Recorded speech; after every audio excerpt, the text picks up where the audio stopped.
Monseñor Munilla acudió a una entrevista en la cadena SER y se le preguntó cómo había tratado el tema de Haití en su programa de Radio María.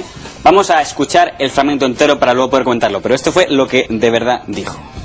Quiero terminar, Monseñor, acordándonos juntos de la catástrofe de Haití, de tantos muertos, de tanta desgracia como ha dejado. Incluso esta mañana, creo que en el programa suyo en Radio María, algún oyente le preguntaba acerca de este tema, ¿verdad? Es decir, pues sí, la perplejidad en la que se sumen los católicos cuando se preguntan por qué Dios permite estas calamidades. Si existe Dios, ¿por qué existe también el mal, no? ¿Cómo es posible que los más inocentes? Porque claro, somos conscientes que a veces parece que el mal se ceba en los más inocentes, Y bueno, pues la respuesta que yo he dado, bueno, pues yo la he referido también a Jesucristo. He querido recordar cómo Jesucristo fue el inocente, el justo de Dios, y sin embargo también pues él fue injustamente perseguido y injustamente condenado a muerte. Y la respuesta que le he dado a ese oyente esta mañana ha sido la siguiente, que desde luego, si el mal tuviese la última palabra, entiendo que sería incompatible con la existencia de Dios, sería incompatible. Ahora bien, creemos firmemente que el mal no tiene la última palabra, creemos firmemente en que Dios nos ofrece pues una felicidad eterna, y creo que existen males mayores, aunque parezca fuerte lo que voy a decir, existen males mayores que los que esos pobres de Haití están sufriendo estos días, ¿no? Yo he recordado esta mañana en Radio María ese momento del Evangelio en el que Jesús, cargando con la cruz, camino del Calvario, se encuentra con un grupo de mujeres que lloran por Jesús al verle atormentado, y Jesús les dice: no lloréis por mí, llorad por vosotras. Nosotros nos lamentamos mucho de los pobres de Haití. Pero un momento, a ver, ¿a qué venía todo esto? ¿A dónde quieres ir a parar? Yo todavía sigo sin entenderlo, sí, no, Jota. Pues creo que nos ha quedado claro, oyendo el trozo entero, para que no pudiera pensarse que Monseñor Munilla estaba contestando a la pregunta de qué había hecho en su programa teológico sobre lo de Haití. Y entonces él ha citado un pasaje del Evangelio: no sufráis por esto, sufrad por vosotros, por vuestra pobre situación espiritual. Bueno, que alguien me explique cómo al día siguiente la cadena SER consideró que la noticia más importante del día era esta.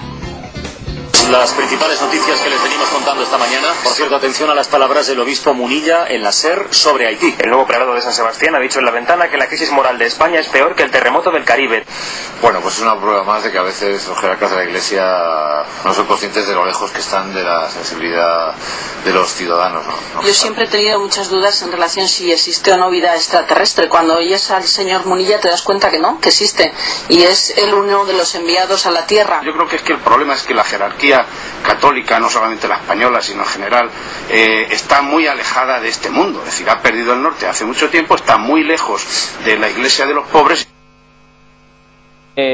Lo del tema de que es un extraterrestre, oyendo este tipo de comentarios, habrá gente que prefiera ser un extraterrestre por no coincidir con algún tertuliano en el mismo planeta.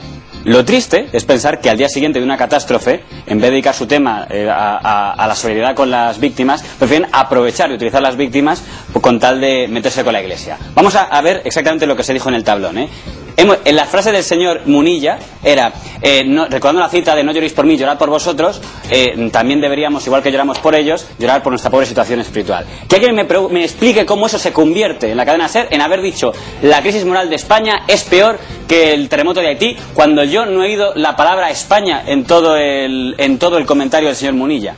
Que alguien me lo explique. Bueno, que un argumento que suelen decir muchos: hombre, es que en el fondo era eso lo que querían decir. Digo, es que un medio de comunicación no está para decir lo que cree que decía una persona, sino para transmitir lo que ha dicho una persona. Y ponía el ejemplo de Monseñor Munilla, y el ejemplo que había puesto. Que además yo creo recordar que luego Monseñor Munilla dijo que tal vez se había sacado sin mala voluntad un titular con forceps. Yo estoy convencido que quien ha sacado ese titular tan distorsionado, no como va a decir, es un obispo, por Dios, ¿no?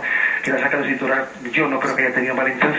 También se cometen errores en la vida. Yo quiero pensar bien, y a mí el Evangelio me dice que piense bien, y adelante. En este caso hay que pensar bien. Sí, y yo ya dije que el señor Munilla no es que fuera, no sé si es imprudente o no, sino lo que es un bendito, porque les concedía el beneficio de la duda a los que habían sacado ese titular, que eso Bueno, Jota, por favor, cambia de tema, te lo estoy pidiendo, por favor, que nos estamos cerrando puertas.